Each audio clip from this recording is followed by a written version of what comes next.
Hariom. Knowledge plus channel में हम सभी विद्यार्थियों का स्वागत करते हैं।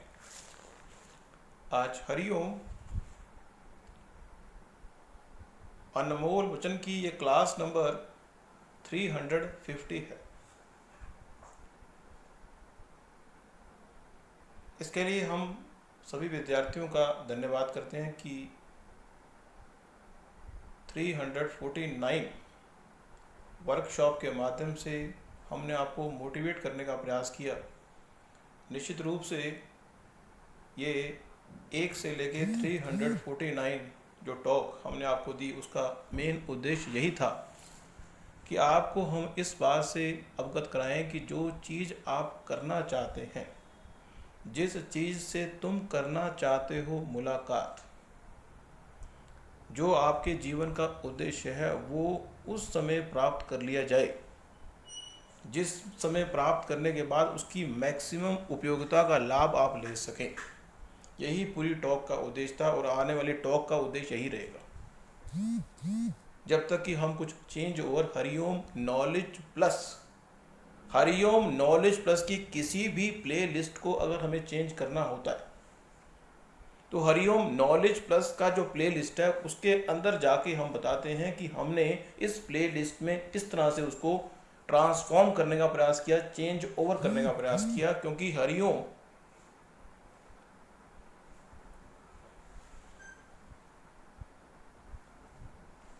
जो नॉलेज प्लस के अंदर, हरिओम अनमोल वचन के अंदर भी हमने चेंज ओवर किया, कभी स्टोरी के माध्यम से, कभी डायलॉग के माध्यम से, वो भी आपने नोट किया। लेकिन सबका उद्देश्य यही कि आपको हम वो बातें, वो विचार, वो स्टफ प्रोवाइड कर सकें जिससे कि आप जीवन में वो कर सकें जो आप करना चाहते हैं। तो आज फिर इस टॉक के अंदर हम बात कर रहे हैं कि व्यक्ति इस बात पे ज़्यादा जोर देता है कि चीज़ों को इकट्ठा कर लिया जाए। चीज़ों को इकट्ठा कर लिया जाए। चीज़ों को इकट्ठा करने में इतनी लोग तड़फ पैदा करते हैं कि अगर कोई दुकानदार है तो कहता है कि मैं अपनी दुकान को भी बढ़ा लूँ, मैं दुकान में सामान को भी बढ़ा लूँ। जो चीज़ें आपके पास हैं उनकी ओर नॉर्मल इंसान कम ध्यान देता है या उसकी उपयोगिता का लाभ कम करता है। एक दुकानदार के पास जो भी चीज़ होगी, अगर उसके पास खाने पीने की चीज़ है तो वो प्रयास करेगा कि उस खाने पीने की चीज़ को दूसरे को देके इनकम जनरेट कर ले। अगर एक दुकानदार के पास कोई प्रोडक्ट है तो दुकानदार चाहेगा कि उस प्रोडक्ट को दूसरे को बेच के इनकम जनरेट कर ले।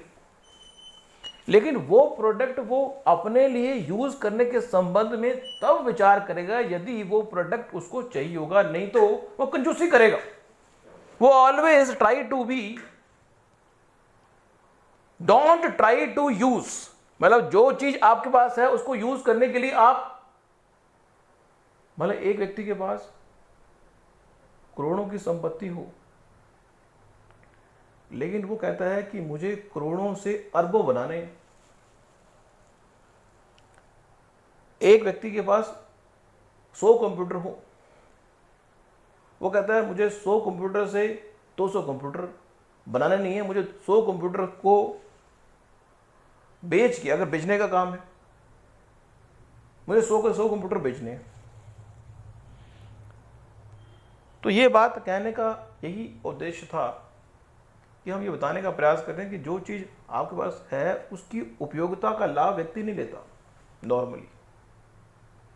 लेकिन नियम का अपवाद कहा जाए कि कहते हैं कि इस संसार में जो चीज़ आपके पास है उसकी उपयोगिता का लाभ भी अगर लेना शुरू कर दें तो आप जो चाहते हो उसको प्राप्त करने में आसानी हो जाए। अब कुछ विचारों का स्टफ ले रहे हैं।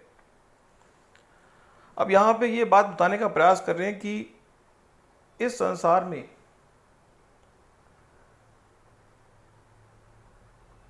एक व्यक्ति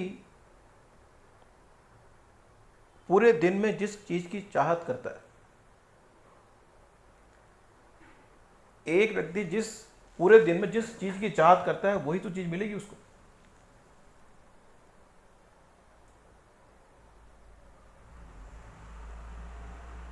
अगर आप 100 रुपए की तलाश कर रहे हैं, कहते हैं कि आज एक छोले कुलचे बेचने वाला, साइकिल पे एक व्यक्ति छोले और कुछ पीसेस ऑफ ब्रेड रखता है और लोगों को बांटता है और उम्मीद करता है कि पूरे दिन में अगर जो कंटेंट्स वो लेके चल रहा है, जितने छोले उसके पास है, जितना उसके पास भटूरे हैं, वो अगर 500 रुपये के हैं, वो अगर सारे बिक भी जाएं तो मान लो अगर उसके पास 500 या 100 प्लेटें हैं और एक प्लेट की कीमत उसने 10 रुपये रखी है, तो उससे अधिक वो अर्निंग नहीं कर सकता पूरे दिन में। सेम हर व्यक्ति का हाल है। एक व्यक्ति ऑफिस जाता है, एक व्यक्ति को ऑफिस में जाने के बाद, आने के बाद, महीने के बाद सैलरी मिलती है, उसकी सैलरी फिक्स है। एक दिहाड़ी पे काम करने वाले व्यक्ति का जो दिहाड़ी है वो फिक्स है। लेकिन आज के करंट सिनेरियो में व्यक्ति कहता है कि मुझे अपने सपनों को पूरा करना है और पैसा अधिक कमाना है, तो मेरी सैलरी फिक्स ना करो, मेरे काम के आधार पर मेरी सैलरी बनाओ। मैं अगर 15 काम करूंगा तो मेरी सैलरी 15,000, अगर मैं 25 काम करूंगा तो मेरी सैलरी 25,000, यदि मैं 40 काम करूंगा तो मेरी सैलरी 80,000 होनी चाहिए। तो अगर जीवन में पूरे दिन का जो सेटअप है उसको हम अगर देखते हैं कि हम जो चाहते हैं वो ये प्राप्त कर सकते हैं। यदि आप 100 रुपये की कीमत चाह रहे हो कि पूरे दिन में मिले आपको, तो 100 रुपये मिलेगी आपको। अगर बाई चांस 125 मिल गया तो आप कहेंगे भगवान का बड़ी कृपा आपने की। लेकिन आपकी अगर चाहत 1000 की होगी तो आपको मिलेंगे 1100 रुपये ज़्यादा से ज़्यादा। ये तो है नहीं कि भगवान 2000 दे देगा आपको, क्योंकि आपकी चाहत क्या है? जिस चीज़ की तुम कर रहे हो तलाश, जिस चीज़ की तुम कर रहे हो तलाश, जिस चीज़ की तुम कर रहे हो चाहत, वो चीज़ भी भगवान आपको देना चाहता है। अगर आप 1000 की तलाश कर रहे हो तो 1000 मिलेगा। या अब इस बात में भी कन्फ्यूज़न है। अब ये बात कह तो दी हमने, व्यक्ति तलाश तो 1000 रुपये की कर रहा है, पर क्या 1000 के लिए वो 1000 का एफर्ट कर रहा है? एफर्ट वो 1000 का कर रहा है? नहीं कर रहा।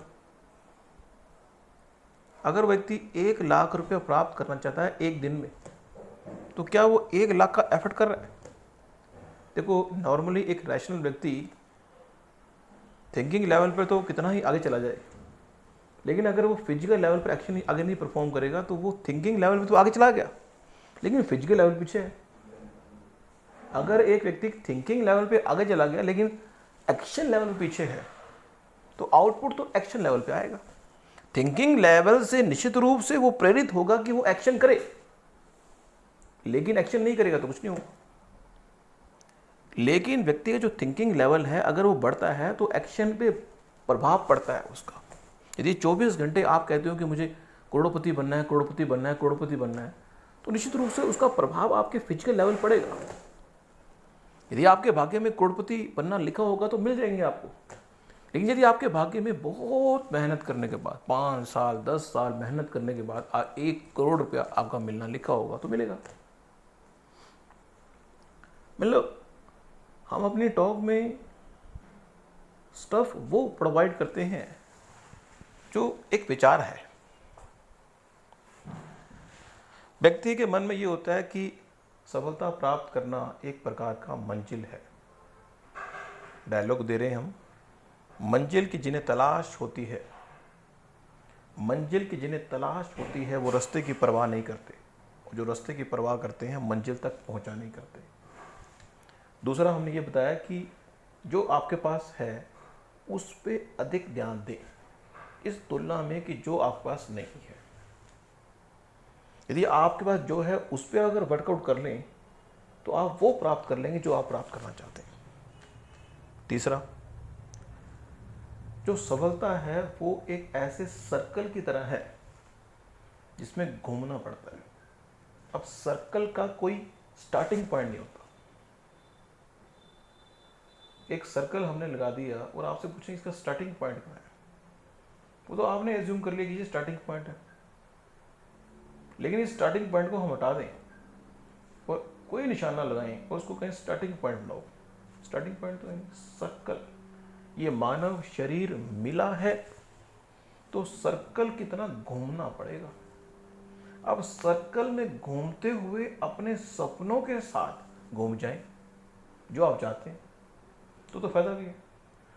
क्योंकि अगर इस सर्कल में बंधन का एस्पेक्ट आ गया, मकान के बंधन से व्यक्ति बंधा हुआ है, जीवन के दूसरे पड़ाव में जाएगा तो बच्चों के बंधन से व्यक्ति बंधा हुआ है, नौकरी के बंधन से व्यक्ति बंधा हुआ है, अगर बिजनेस कर रहा है उसके बंधन से व्यक्ति बंधा हुआ है। इस बंधन में ही अपने सपनों को ड्राफ्ट करना होगा। आज की टॉक को हम वाइंड अप कर रहे हैं और अगली टॉक में कुछ और बातें बताएंगे। Thank you so much.